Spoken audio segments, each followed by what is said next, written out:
ආයිබෝවන් welcome. අපි අපේ යාළුවෝ හැමෝම සාදරයෙන් පිළිගන්නවා English with Samira YouTube channel එකට. දැන් ඔයාලට passive voice කියන්නේ මොනවද කියලා, ඒ වගේම passive voice භාවිතා කරන්නේ ඇයි කියලා සහ passive voice නැතුවම බැරිද කියලා මනාව වැටහිලා ඇති කියලා අපි බලාපොරොත්තු වෙනවා. අදත් අපි ඔයාලත් එක්ක සම්බන්ධ වෙන්නේ නැතුවම බැරි පාඩමක් එක්ක. ඉතින් මේ පාඩමෙනුත් මොනවද ඔයාලට ලැබෙන්නේ කියලා මේ පාඩමේ වීඩියෝ එක අවසාන වෙනකම්ම බලාගෙන ඉන්න කියලා මතක් කරන ගමන්ම ඔයාලා අද නම් අපේ channel එකට සම්බන්ධ වෙන්නේ අපිව subscribe කරන්න කියලා මතක් කරනවා. ඒ වගේම අපේ වීඩියෝ එක ලස්සන නම් ඒත් එක්කම දැනුමක් ලබා ගත්තා නම් ඔයාලට පුළුවන් යාළුවෙක් එක්ක share කරගෙන මේ දැනුම ඒ පුද්ගලයාටත් ලබලා දෙන්න. ඉතින් එම කාර්යයටත් ඔයාලා අතහිත දෙන ගමන්ම අද අපේ පාඩම simple past passive voice.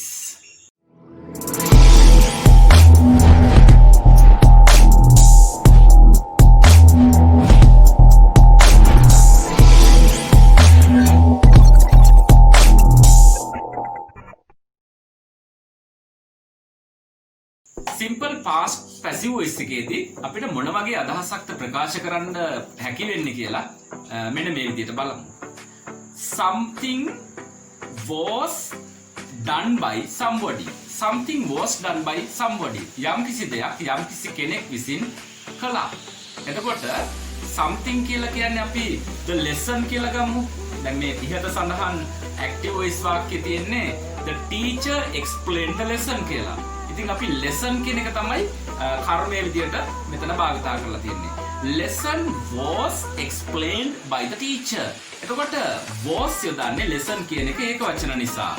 බැරි වෙලාවත් lesson කියන එක බහු වචන වුණා නම් මොකක්ද අපි භාවිතා කරන්නේ? එහෙම වුණා නම් were තමයි භාවිතා කරන්නේ. එතකොට බහු වචනයේදී were භාවිතා කරනවා, ඒක වචනයේදී was භාවිතා කරනවා. ඊට පස්සේ ක්‍රියාපදේ past participle ස්වරූපේ භාවිතා කරනවා. මෙතන මේ explained කියලා ed යොදලා තියෙන්නේ past participle ක්‍රියාපදය. එතකොට the lesson was explained agent තමයි by the teacher. නැත්නම් කර්තෘ තමයි by the teacher ගුරුවරතුමා විසින්. The lesson was explained by the teacher. දැන් අපි බලමු මේ වගේ වාක්‍ය කොහොමද උදාහරණ අරගෙන බලමු ඔයාලට තීරණය කරන්න පුළුවන්ද කියලා. අපි කියනවා මෙන්න මෙහෙම කියනවා. මාටින් වික්‍රමසිංහ මඩොල් දුව ලිව්වා. Martin Wickramasinghe wrote මඩොල් දුව. passive voice කරද්දී මඩොල් දුව was written by Martin Wickramasinghe. මඩොල් දුව ලිව්වේ Martin Wickramasinghe. ඒ විදිහට මේ කියමු. මේ ලියුම ලිව්වේ ගැහැණු ළමයෙක් විසින්. This letter was written by a girl. This letter was written by a girl. මේසේ හැදුවේ වඩුවා විසින්. මේසේ the table was made by the carpenter. The table was made by the carpenter. චිත්‍රය ඇඳා කලාකරුවා විසින්. චිත්‍රය නම් the picture was drawn. draw තමයි ක්‍රියාපදේ draw past participle කරපුවම drawn. The picture was drawn by the artist. The picture was drawn by the artist. අපි active voice වාක්‍යයක් අරගෙන බලමු. මම ඔයාලට මේ දෙකම හලව මේ ප්‍රැක්ටිස් කරන්නේ මේ විදිහට අපි විෂය මේ simple past කියන subject එක ඉවර කරපුවාම ඒ topic එක ඉවර කරපුවාම ඔයාලට පුළුවන් වෙනවා මේ විදිහට ඉවර කරපුවාම අහඹු ලෙස අරගෙන ඕනම වාක්‍ය ප්‍රමාණයක් නිර්මාණය කරගන්න. ඉතින් ඔයාලට සමහර වෙලාවට තේරෙයි මේක නිවැරදි නම් තමයි, නමුත් මේකේ ක්‍රමයක් නැහැනේ කියලා.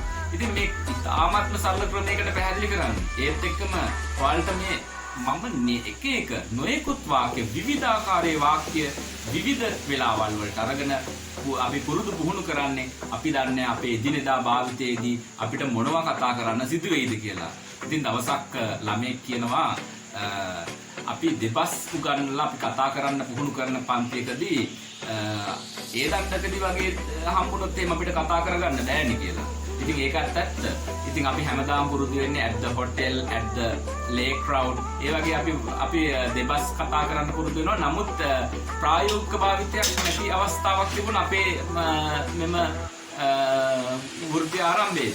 නමුත් පසු අපි තේරුම් ගත්තා මෙවැනි ආකෘති මගින් පැහැදිලි කරන ක්‍රමයක් තමයි ඊටාම ප්‍රායෝගික වෙන්නේ කියලා. ඉතින් ඔයාලට විවිධ උදාහරණ ලබලා දෙන්නේ, විවිධ අදහස් ප්‍රකාශ කරන්නේ ඔයාලගේ දැනුම උමන හෝ ස්ථානයකින් එළියට ගන්න පුළුවන්. ඒත් එක්කම දැනුම වර්ධනය කරන්න පුළුවන්. ඔයාලා දන්න දේවල් කටින් එළියට දාන එක තමයි භාෂාව කියන්නේ. ඉතින් මේ භාෂාව ප්‍රකාශ කරන්න අවශ්‍ය සියලුම පහසුකම් ටික අපි මේ පාඩමින් පැහැදිලි කරනවා. සියලුම මානසික ශක්තිය, ඒ වගේම ඔයාලට තියෙන්න ඕන ආත්ම විශ්වාසයක් මේ තුලින් පැහැදිලි වෙනවා. ඉතින් අපි මේ විදියට මේ ඉස්සරහට ඇවිල්ලා මේ විදියට අපි ඔයාලට මේ වගේ පාඩම් පැහැදිලි කරලා දෙන්නේ. අපිට හැකියාවක් තියෙනවා අපේ මේ lessons තුලින්, එහෙම නැත්නම් පාඩම් තුලින් ඔයාලගේ හොඳ පෞරුෂ වර්ධනයකුත් ඇති කරන්න, කිසිම තැනක ගිහිල්ලා බිය නොවි කතා කරන්න පුළුවන් ක්‍රමයක් ඇති කරලා තමයි අපි මේ පාඩම් මාලාව අවසන් කරන්නේ. ඉතින් නැවතත් යමු අපේ වාක්‍ය උදාහරණයකට. මෙහෙම කියනවා. ශ්‍රී ලංකාව අපනයනය කළා. ශ්‍රී ලංකාව අපනයනය කළා රෙදි. එතකොට කොහොමද අපි ඇක්ටිව් වොයිස් වලින් කියනවා? Sri Lanka exported clothes. Sri Lanka exported නැත්නම් textiles. එතකොට textiles were exported by Sri Lanka. දැන් export කියලා කියන්නේ අපනයනය කරනවා. දැන් ඒකේ විරුද්ධ වචනේ ආනයනය කරනවා. ආනයනය කරනවට කියන්නේ import කියලා. IMPORT. Sri Lanka imported rubber. ශ්‍රී ලංකාව ආනයනය කෙරුවා rubber. එතකොට rubber was imported by Sri Lanka. Rubber was imported by Sri Lanka. එතකොට අපි කියනවා මෙහෙම. පොලිසිය හොරාව අත්අඩංගුවට ගත්තා. The police arrested the thief. The police arrested the thief. හොරාව අත්අඩංගුවට ගත්තා. පොලිසිය විසින් කියනවා නම් the thief was arrested by the police. The thief was arrested by the police. ගුවන් යානාව අලුත් වැඩියා කළා. The aeroplane was repaired. The aeroplane was repaired. ගුවන් ගමනට කලින් ගුවන් යානාව අලුත් වැඩියා කළා. ගුවන් ගමනට කියනවා the flight. The flight, FLIGHT. The flight, the aeroplane was repaired before the flight. The aeroplane was repaired before the flight. මිනිස්සුන්ව මැරුවා ත්‍රස්තවාදීන් විසින්. මිනිස්සුන්ට කියනවා people were killed. දැන් ඔන්න බහුවචනයක් තමයි අපි මෙතනදී උදාහරණයක් විදිහට ගත්තේ. people were killed. People were killed by the terrorists. The people were killed by the terrorists. බෞද්ධයින්ව ඝාතනය කළා. ත්‍රස්තවාදීන් විසින්. බෞද්ධයින්ට කියනවා the Buddhists. The Buddhists were assassinated. The Buddhists were assassinated. දැන් ඝාතනය කරනවට කියන්නේ assassinate. past participle එක තමයි assassinated. The Buddhists were assassinated by the terrorists. The Buddhists were assassinated by the terrorists in 1990. 1990 අපිට වර්ෂයකුත් සඳහන් කරගන්න පුළුවන්. එහෙම නැත්නම් කාලයක් සඳහන් කරලා මෙන්න මේ විදිහට තවත් උදාහරණයක් ගමු. ගිය සතියේ මට මගේ යාළුවා විසින් සාදයට ආරාධනා කළා. ඉතින් බලන්න ඔයාලට පුළුවන්ද කියලා මම වාක්‍ය කියන්න කලින් ඔයාලට වාක්‍ය කියන්න පුළුවන්ද කියලා බලන්න. ගිය සතියේ කිව්වොත් last week මට ආරාධනා කළා කිව්වොත් I was invited. Last week I was invited by my friend. සාදය සඳහා කියලා කැල්ල අපිට ඕන for the party. අන්තිමට දාන්න පුළුවන් නැත්නම් මෙහෙම දාන්න පුළුවන්. Last week I was invited for the party by my friend. මෙහෙම කමු.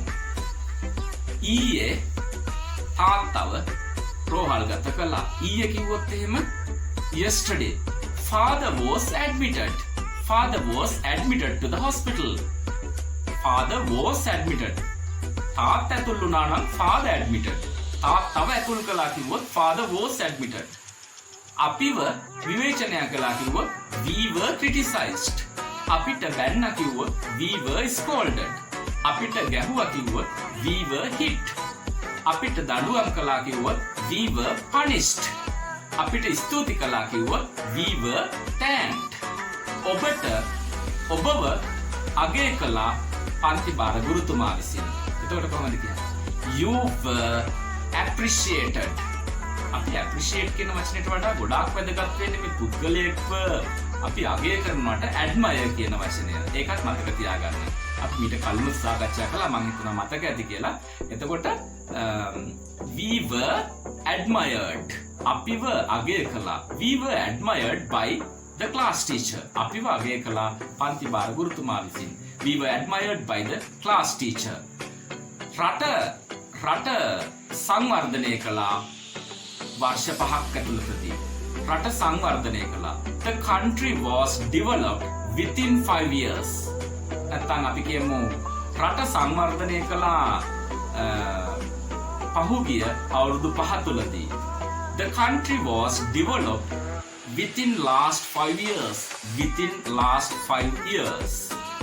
රට විනාශ කළා කිව්වොත් the country was destroyed. The country was destroyed. ගුරුතුමාට බාර දුන්නා. The teacher was handed over. ගුරුතුමාට බාර දුන්නා. The teacher was handed over. ළමයාට කරදර කළා. The child was disturbed. ළමයාට කරදර කළා පාසල විසින්. The child was disturbed by the school. The child was disturbed by the school. මට ආරාධනා කළා. I was invited. එතකොට අපි ගමු තව වාක්‍යයක් මෙන්න මෙහෙම ඇක්ටිව් වොයිස් වලින් ගමු. මෙහෙම කියනවා. ඇමතිතුමා පැල සිටෙව්වා. The minister planted trees. The minister planted trees. පැල සිටෙව්වා ඇමතිතුමා විසින්. The trees were planted by the minister. The trees were planted by the minister. ඔබව විවේචනය කළා. You were criticized. ඔබ විවේචනය කළා මිනිසුන් විසින්. You were criticized by people. මේ පින්තූරය ඇන්දේ ප්‍රසිද්ධ කලාකරුවෙක් විසින්. This picture was drawn by a famous artist. මේ ගීතය ගායනා කරේ ප්‍රසිද්ධ ගායකයෙක් විසින්. This song was sung by a famous singer. This song was sung by a famous singer.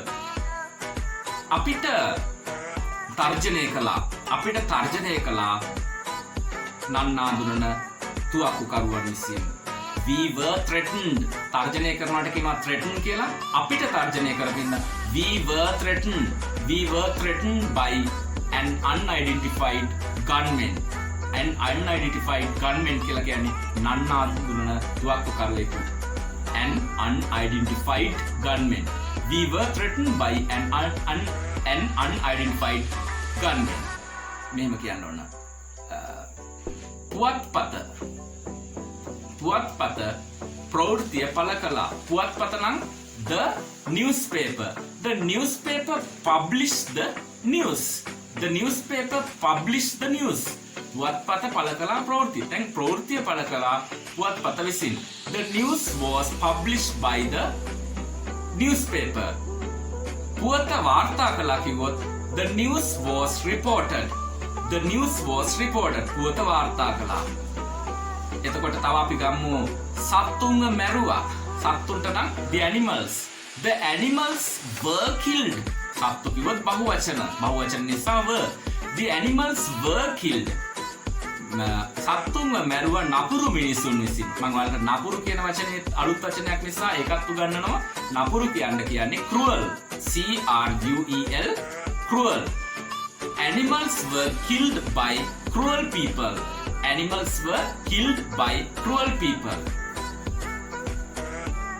මෙහෙම කියන්න. පොත් විනාශ කළා. එතකොට පොත් නම් books. Books were destroyed. පරිසරය දූෂණය කළා. පරිසරය නම් the environment. The environment was destroyed. The environment was destroyed. නැත්නම් අපි පරිසරය දූෂණය කළා කිව්ව the environment was polluted. මේ environment කියන වචනය ඒක වචනයක් විදිහට තමයි was කියලා යොදන්නේ. මොකද ඒක වචනයක් සමහර විට ඔබට හිතෙන්න පුළුවන් මේක බහුවචනයක්ද කියලා. එතකොට අපි සමූහ නාම කියලා තියෙනවා දැන් ඒවා ඒක වචන විදිහට තමයි ගොඩක් වෙලාවට භාවිතා කරන්නේ. එතකොට ඔයාලට තව ඒක වචන විදිහට භාවිතා කරන නාමපද විදිහට ගන්න පුළුවන් දැන් water uncountable nouns කියලා කියන්නේ ගණන් කරන්න බැරි නාමපද water එතකොට සබන් soap එතකොට chalk ඒ වගේ ඒවා ඒක වචන විදිහට තමයි භාවිතා කරන්නේ. මොකද uncountable noun කියන්නේ මොනවද කියලාත් මම ඔයාලට චූටි දෙයක් පැහැදිලි කරනවා නම් අපිට ගණන් කරන්න බැරි නාමපද ඒක වචන වලට නොදමා ගණන් කරන්න බැරි නාමපද ඒ කියන්නේ දැන් සබන් වගේ එකක් චෝක් වගේ එකක් සීනි වගේ එකක් කිලෝ වලින් කියන්නේ නැතුව එහෙම නැත්නම් ග්‍රෑම් වලින් කියන්නේ නැතුව දැන් චෝක් කෑල්ලක් කියලා කෑල්ලක් කියන්නේ නැතුව සබන් කෑල්ලක් කියන්නේ නැතුව සබන් කියලා අපිට ඒක කිව්වොත් එහෙම ගණන් කරන්න බෑනේ. චෝක් කියලා කිව්වොත් ඒක ගණන් කරන්න බෑනේ. වතුර කිව්වොත් ගණන් කරන්න බෑ. ඉතින් වතුරත් එහෙනම් ගණන් කරන්න පුළුවන් කියලා හිතනවා හිතේ වලට වතුර පණිට්ටු නැත්නම් වතුර ලීටර් ඒ විදිහට ඒවා ඒකක එවැනි ඒකක වලට නොදා ගණන් කරන්න බැරි නාමපද අපි uncountable nouns කියලා හඳුන්වනවා. ඉතින් මේ uncountable noun සමහරවිට අපිට බහුවචන විදිහට ගන්න හිතේ. ඉතින් එහෙම කරොත් වැරදි. ඒ uncountable nouns ඒක වචන විදිහට තමයි අපි ක්‍රියාපදය යොදන්න ඕනේ කියලා ඔයාලා මතක තියාගන්න. ඉතින් අපි අද පාඩමේ simple past tense කියලා කියන්නේ අතිශය වැදගත් කොටසක්. මොකද ඔයාලා මේක කතා බහේදී වගේම ඔයාලා මේක ලියද්දි තුමනා වෙනවා කියලා අනිවාර්යයෙන්ම මතක තියාගන්න ඕන. මොකද මේ පාඩම තමයි අතිශය වැදගත් වෙන්නේ simple past tense එක කියන පාඩම simple present tense එකට සහ simple future tense එකට අමතරව.